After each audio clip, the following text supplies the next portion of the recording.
Frères et sœurs, madame, monsieur, mes chers amis internautes, bonjour et bienvenue à l'église protestante évangélique Philadelphie. Ici votre bien-aimé, pasteur Célestin Zouga. Je suis toujours dans la joie de partager la parole de Dieu avec vous, mes chers amis internautes. Nous poursuivons notre série de messages sur des paroles et des actes. Et le titre de notre message d'aujourd'hui est affiché à l'écran.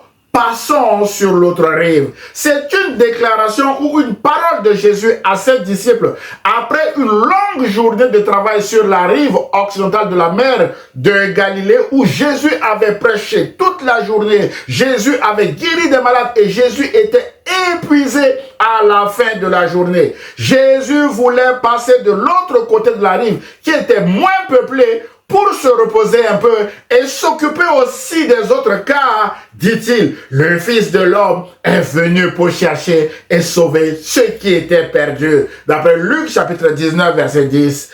Mes chers amis internautes, frères et sœurs, lorsque Jésus nous donne une parole ou Jésus nous fait une promesse, l'ennemi veut toujours nous montrer que cette parole ou cette promesse ne va pas se réaliser en créant des événements qui peuvent nous faire peur, nous faire douter de la parole de Jésus et nous pousser à ne pas placer notre foi ou notre confiance dans la parole de Jésus afin de nous détruire, mes chers amis internautes. C'est le cas dans le récit d'aujourd'hui qui va faire l'objet de notre étude, mes chers amis internautes. En Marc chapitre 4, versets 35 à 41, où il est écrit que ce jour-là, le soir venu, Jésus leur dit, passons sur l'autre rive.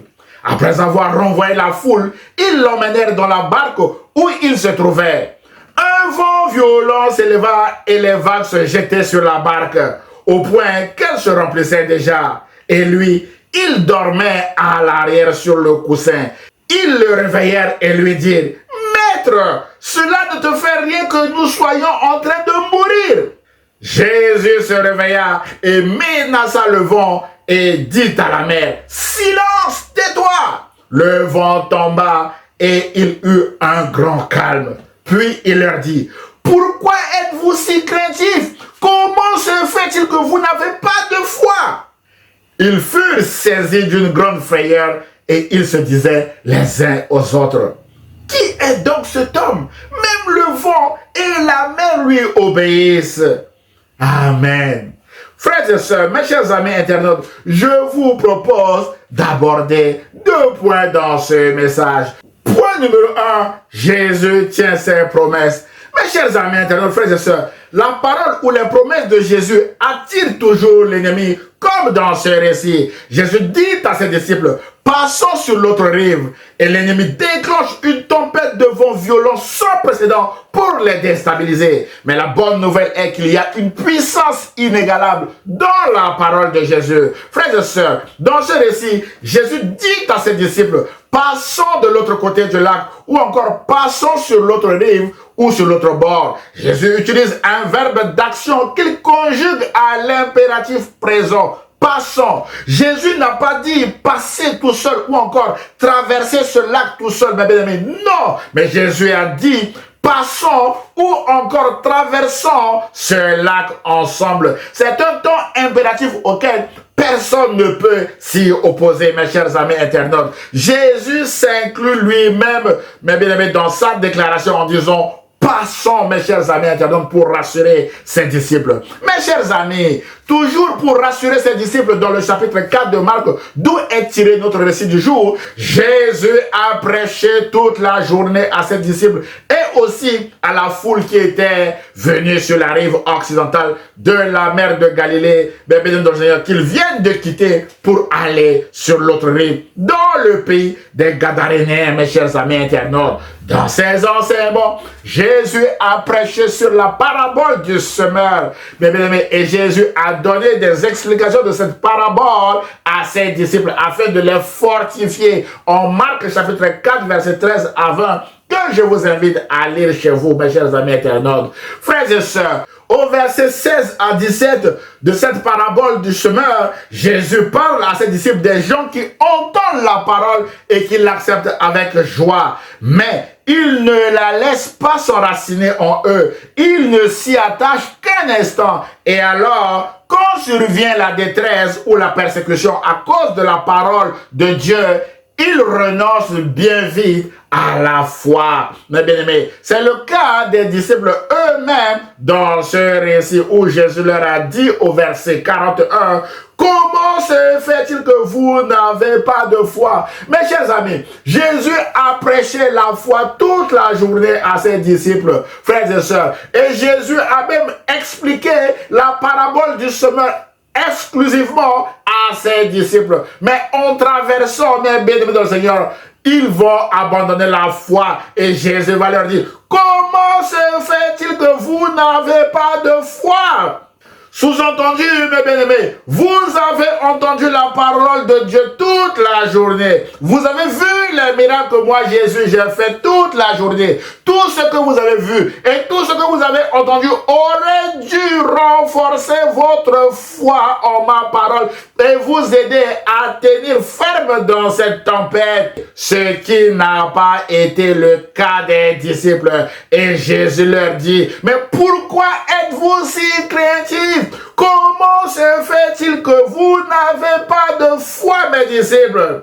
Mes chers amis, Jésus est un bon maître qui entend le cri de ses disciples. Les disciples ont réveillé Jésus et lui ont dit en Marc chapitre 4 verset 38 que « Maître, cela ne te fait rien que nous soyons en train de mourir. » Ou encore « Maître, nous sommes perdus et tu ne t'en soucies pas. » D'après la version semeur de la Bible, mes chers amis internautes, ils ont oublié la parabole du semeur que Jésus leur a enseigné et ils sont étouffés par les soucis de mourir, mes chers amis. Ils ont même voulu que Jésus aussi les rejoigne dans leurs soucis. Mon frère, ma soeur, Jésus sait que l'inquiétude dans le cœur d'un homme peut l'abattre, mes chers amis internautes. C'est pourquoi Jésus a refusé de les rejoindre dans leurs soucis, dans leurs craintes, mes chers amis internautes. Et sans se faire des soucis, parce que Jésus sait qu'il est le créateur de la nature. Et la nature, mes bien-aimés, ne peut que lui obéir. Jésus a entendu les cris de ses disciples et est intervenu pour calmer cette tempête. La Bible déclare en Marc chapitre 4 verset 39 que Jésus se réveilla, menaça le vent et dit à la mer, « Silence, tais-toi !» Le vent tomba et il eut un grand calme. Mon frère, ma soeur, parfois, nous sommes comme les disciples de Jésus dans ce récit. Nous avons entendu la parole de Dieu. Nous savons, mes bien-aimés dans le Seigneur, que la foi vient de ce que l'on entend et ce que l'on entend vient de la parole de Christ. Nous connaissons les définitions de la foi. La foi est une ferme assurance des choses qu'on espère, une démonstration de celles qu'on ne voit pas. Malheureusement, parfois, certaines tempêtes ou difficultés de la vie peuvent nous déstabiliser et nous laisser sans voix, comme les disciples qui sont inquiets et craintifs pour leur vie. Nous devons crier à Jésus comme les disciples l'ont fait. Mon frère, ma soeur, peut-être que Jésus vous a donné une parole de connaissance et les choses ne se passent pas actuellement dans votre vie comme Jésus l'a dit, parce que l'ennemi s'est déchaîné sur vous, s'est acharné sur vous avec cette tempête de mensonges. Ce message vous encourage à ne pas voir les mensonges de l'ennemi, à ne pas entendre les mensonges de l'ennemi, mais à crier à Jésus et à rester ferme sur la parole que Jésus vous a donnée. Rassurez-vous que Jésus interviendra dans votre vie pour calmer aussi votre tempête comme il a fait ici. C'est alors que vous glorifierez aussi son nom, comme les disciples l'ont fait dans ce récit au verset 41, où la Bible dit qu'ils furent saisis d'une grande frayeur et ils se disaient les uns aux autres, Qui est donc cet homme? Même le vent et la mer lui obéissent. Mon frère, ma soeur, Jésus est le Dieu créateur de la nature. Voilà pourquoi la nature lui obéit. Et personne ne peut s'opposer à la parole de Jésus. Jésus a dit à ses disciples, passons de l'autre bord. Les disciples sont arrivés à bon port, c'est-à-dire dans le pays des Gadaréniens. Comme Jésus leur avait annoncé, malgré les tempêtes, parce qu'ils étaient dans la volonté de Jésus. On souligne dans la volonté de Jésus, parce que c'est Jésus qui leur a dit, passons de l'autre bord. Autrement dit, quand vous êtes dans la volonté de Jésus, il y aura des tempêtes, mais vous arriverez toujours là où Jésus veut que vous arriviez. Mon frère, ma soeur, quand Jésus m'avait mis à cœur de quitter mon travail pour aller en formation à l'école biblique au Québec, au Canada en 2018, j'avais eu tous les problèmes du monde. Un visa d'entrée au Canada avec une erreur sur mon prénom. Ce problème avait été résolu in extremis quelques jours avant mon départ pour le Québec. Des problèmes financiers, j'en avais eu, de santé, sans compter l'humilité dont j'avais besoin pour marcher dans la volonté de Jésus.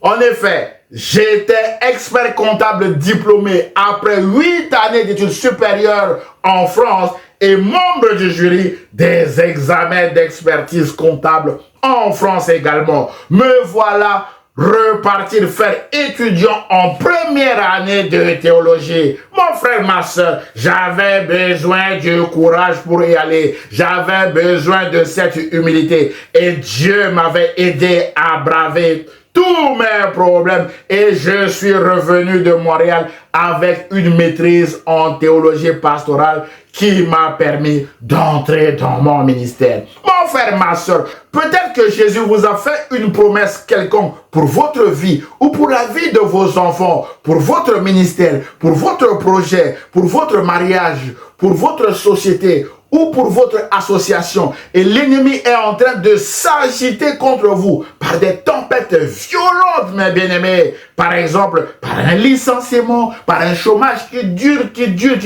par une maladie, par une relation brisée, par des soucis d'argent ou des soucis de tout genre, afin de vous pousser à ne plus croire aux promesses de Jésus et d'abandonner. Mon frère, ma soeur, ce message est pour vous. Ce message vise à vous encourager à continuer de faire confiance à Jésus parce que Jésus tient toujours ses promesses. Rappelez-vous que lorsque Jésus a dit à ses disciples, passons sur l'autre rive, il y a eu des tempêtes, oui, il y a eu des vents violents, oui, mais aucun vent contraire, aucun ouragan, aucun tourbillon, aucune tempête, aucun vent violent, ni aucune agitation de la mer n'a pu empêcher les disciples de passer à l'autre bord. Parce que Jésus a parlé. Mais bien aimé dans le Seigneur, c'est pourquoi la parole de Jésus est toujours le socle de notre foi. Jésus a dit à ses disciples, passons de l'autre bord. Ils y sont arrivés malgré les tempêtes. Alors, courage mon frère, courage ma soeur. Peu importe les tempêtes, continuez de placer votre confiance dans la parole de Jésus. Jésus n'a pas dit que vous coulerez dans l'eau. Non mon frère, ma soeur. Mais Jésus a dit, passons de l'autre bord. Passons de l'autre côté du lac. Mais bien aimé, c'est en persévérant dans votre foi en Jésus-Christ et de placer surtout votre confiance dans la parole de Jésus que vous arriverez à l'autre bord et vous verrez encore et encore d'autres miracles avec Jésus. C'est ce que les disciples ont fait. Face aux tempêtes de la vie, ils ont crié à Jésus. Ils ont appelé Jésus au secours et Jésus est intervenu et ils sont arrivés dans le pays des Gadaréniens où ils vont voir maintenant d'autres miracles avec Jésus. C'est ce que nous allons voir maintenant dans le deuxième et dernier point de ce message.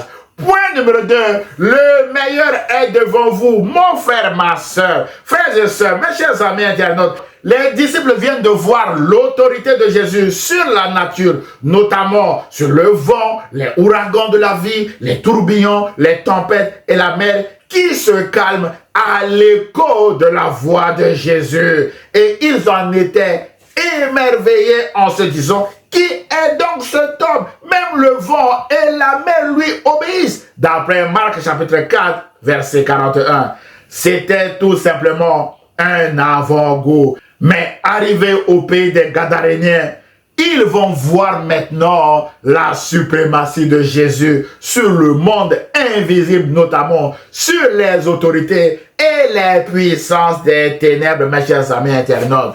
Frères et sœurs, l'ennemi voulait les empêcher d'arriver à Gadara afin de voir l'autorité de Jésus sur les puissances des ténèbres. Mais Jésus a tenu à sa parole et ils y sont arrivés.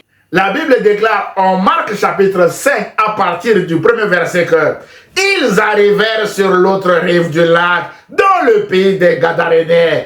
Dès que Jésus fut hors de la barque, un homme vint à sa rencontre. Il sortait des tombeaux et il était animé par un esprit impur. Cet homme habitait dans les tombeaux et personne ne pouvait plus l'attacher, même avec une chaîne. Cet homme souffrait. En effet, souvent, on l'avait attaché avec des fers aux pieds et des chaînes, mais il avait cassé les chaînes et brisé les fers. Et personne n'avait la force de le maîtriser. Il était sans cesse, nuit et jour, dans les tombeaux et sur les montagnes. Il criait et se blessait lui-même avec des pierres.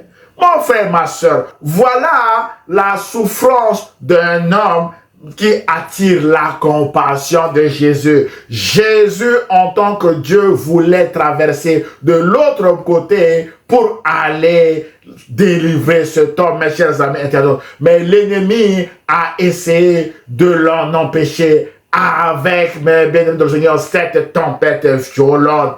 Le diable voulait empêcher Jésus, frères et sœurs, de venir délivrer cet homme et empêcher les disciples aussi de voir la gloire de Dieu ou la puissance de Jésus sur les forces du mal et sur les démons. Frères et sœurs, Jésus a eu le dessus et ils sont arrivés à bon port, mes chers amis internautes. Et voilà maintenant, cet homme se retrouve face à Jésus. Voici maintenant, mes bien-aimés, la délivrance spectaculaire de cet homme à partir du verset 6 où il est écrit que il vit Jésus de loin, cet homme accourut, se prosterna devant lui et s'écria d'une voix forte: que me veux-tu, Jésus, fils du Dieu très haut? Les démons connaissent très bien Jésus, dit Jacques. Je t'en supplie, au nom de Dieu, ne me tourmente pas. En effet, Jésus lui disait: sors de cet homme, esprit impur. Il lui demanda: quel est ton nom? Mon nom est Légion, car nous sommes nombreux, répondit-il.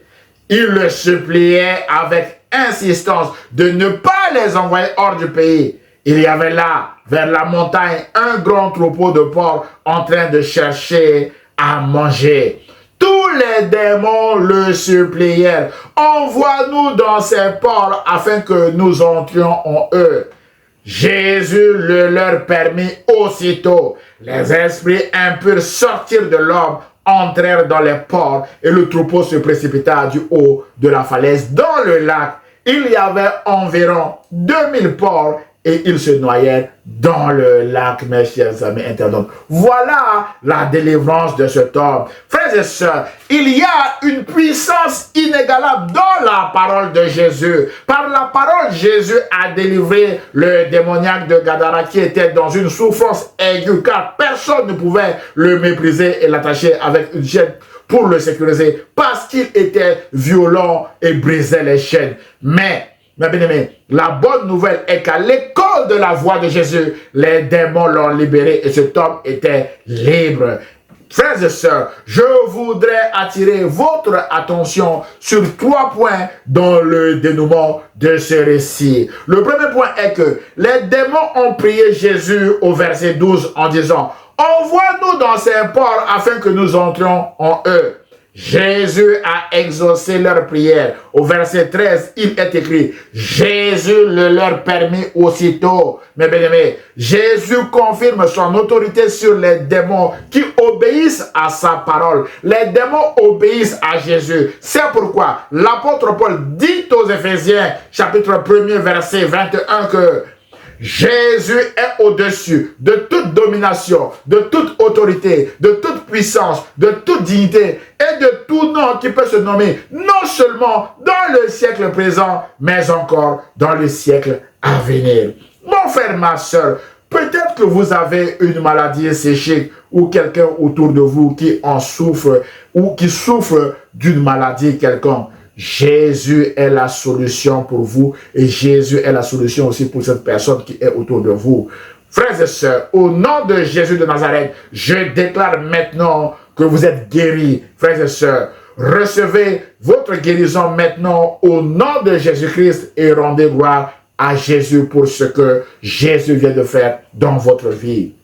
Mon frère, ma sœur, Lucifer et ses démons tremblent devant Jésus. C'est pourquoi nous prêchons Jésus crucifié, mes chers amis internautes. Jacques a dit que les démons croient qu'il y a un seul Dieu et ils tremblent. Frères et sœurs, les démons tremblent devant Jésus. Peut-être qu'on vous a menti, qu'il y aurait un grand maître au-dessus de Jésus et que vous avez conclu une alliance avec Satan ou avec ce grand maître qui vous tient captif encore et encore. Jésus est la solution pour vous. Jésus veut vous libérer aujourd'hui. Jésus veut briser aujourd'hui vos liens avec Satan pour vous rendre libre. Pour cela, mon frère, ma soeur, vous devez tout simplement accepter Jésus-Christ comme votre Seigneur et Sauveur et invoquer le sang de Jésus sur vous, car le sang de Jésus purifie de tout péché, mes chers amis internautes. Jésus a effacé par son sang les actes dont les ordonnances nous condamnaient. Jésus veut effacer avec son sang maintenant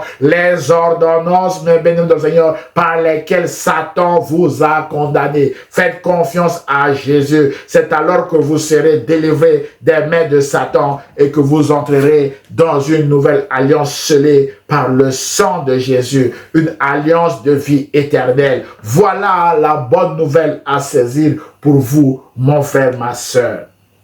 Frères et sœurs, le deuxième point sur lequel je voudrais attirer votre attention est que les gens de cette ville, voyant ce qui était arrivé au troupeau de porcs, ont supplié Jésus de quitter leur territoire, d'après le verset 17 de Marc chapitre 5, mes bien-aimés. Jésus a exaucé leur prière et Jésus est remonté dans la barque pour partir tranquillement. Mon frère, ma soeur, il arrivera peut-être qu'à cause de votre onction, vous serez rejeté dans votre famille, dans votre quartier, dans votre pays ou même dans votre église. Frères et sœurs, et ce, à cause de votre onction, comme Jésus a été rejeté ici par les Gadaréens. Mon frère, ma soeur, prenez courage et continuez de marcher dans la volonté de Dieu, mes bien-aimés du Seigneur, et vous verrez la gloire de Dieu, qui est aussi le Dieu de la rétribution. C'est lui qui vous rendra justice, car l'Éternel est juste dans toutes ses voies, déclare le psalmiste au chapitre 145, verset 17.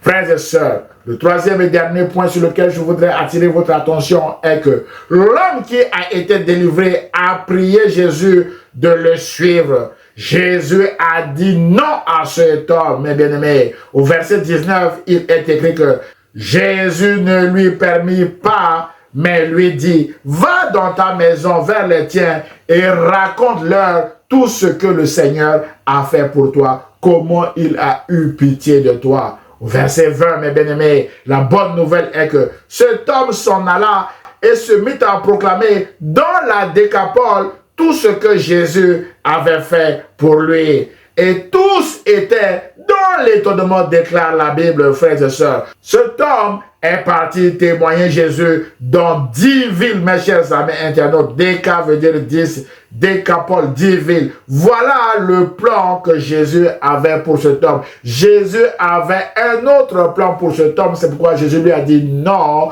va témoigner cela dans ta maison. Et l'homme est parti témoigner Jésus encore dans 10 autres villes, mes bien-aimés. Autrement dit, le meilleur était devant cet homme. Mon frère, ma soeur, peut-être que Jésus vous a dit non pour une de vos requêtes de prière et vous en êtes triste. Rappelez-vous que quand Jésus dit non, c'est qu'il a un autre plan bien meilleur pour vous, comme pour cet homme. Alors, courage, mon frère, ma soeur. Marchez dans le plan de Jésus qui est toujours le meilleur pour vous et vous verrez la gloire de Dieu s'accomplir dans votre vie. En conclusion de notre message d'aujourd'hui, frères et sœurs, mes chers amis internautes, Jésus est le patron du monde visible et invisible. Jésus est au-dessus de toute autorité et de toute puissance. Dans ce récit, nous avons vu que les vents violents, les ouragans de la vie, les tourbillons, les tempêtes et la mer et toute la nature obéissent à Jésus parce que Jésus en est le Dieu créateur, mes chers amis internautes. Frères et sœurs, nous avons également vu que les puissants des ténèbres, mes bien-aimés dans le Seigneur, obéissent à Jésus, mes chers amis internautes. Les autorités ténébreuses obéissent à Jésus. C'est pourquoi la parole de Jésus est le socle de notre foi. Quand Jésus nous dit, passons de l'autre bord, nous y arriverons, quelles que soient les tempêtes. Mon frère, ma soeur, peut-être que Jésus vous a fait une promesse ou Jésus vous a donné une parole de connaissance pour votre vie, du type, passons de l'autre bord. Et les choses ne se passent pas actuellement comme Jésus vous l'a dit. Parce que l'ennemi se déchaîne contre vous avec ses tempêtes, ses ouragans et ses vents violents. Mon frère, ma soeur, prenez courage. Jésus a dit, mes bien-aimés, Père, ta parole est la vérité. La parole de Jésus est une parole de vérité. Alors, prenez courage, restez en action, mes bien-aimés dans le Seigneur. Nous sommes dans la série des paroles et des actes, mes bien-aimés. Restez en action, frères et sœurs, parce que vous avez une parole de Jésus et continuez à lui faire confiance. C'est alors que vous verrez la gloire de Dieu s'accomplir dans votre vie. Frères et sœurs, vous arriverez certainement à bon port malgré les ouragans, malgré les tempêtes, et vous témoignerez de la grandeur de Jésus. Enfin, frères et sœurs, je voudrais terminer par le psaume 119, verset 5 qui dit « Ta parole est une lampe à mes pieds et une lumière sur mon sentier. » Frères et sœurs, que les paroles de Jésus soient une lampe à nos pieds et une lumière sur nos sentiers. Voilà le message que le Seigneur a mis sur mon cœur et que je viens de partager avec vous. J'ose espérer que ce message vous a fait du bien. Alors aimez-le, commentez-le et partagez-le à vos proches, mes chers amis internautes. Que Dieu vous bénisse. Prions le Seigneur. Seigneur Jésus, tu vois les tempêtes ou les vents violents que mon frère ou ma soeur qui vient de regarder cette vidéo traverse actuellement. Je prie, ô Seigneur Jésus, que tu interviennes en sa faveur afin qu'il ou elle puisse témoigner de ta grandeur. Merci Seigneur parce que le meilleur est devant mon frère ou ma soeur. Et je prie au nom de Jésus et l'Église protestante évangélique Philadelphie répond Amen. Frères et sœurs, mes chers amis internautes, si vous avez aimé le message, merci de le liker et de le partager à vos proches. Vous pouvez également m'envoyer un mail d'encouragement, vos sujets de prière, voire même des questions ou remarques sur le message à Église Philadelphie 78500@gmail.com. J'aurai le plaisir de vous répondre. N'hésitez pas de vous abonner à notre chaîne YouTube ou à notre page Facebook afin de recevoir des alertes sur nos prochains messages. À dimanche prochain à 10 h sur la page Facebook ou sur la chaîne YouTube de l'Église protestante évangélique Philadelphie. Et ce, si Dieu le veut, à très bientôt mes chers amis internautes. Au revoir.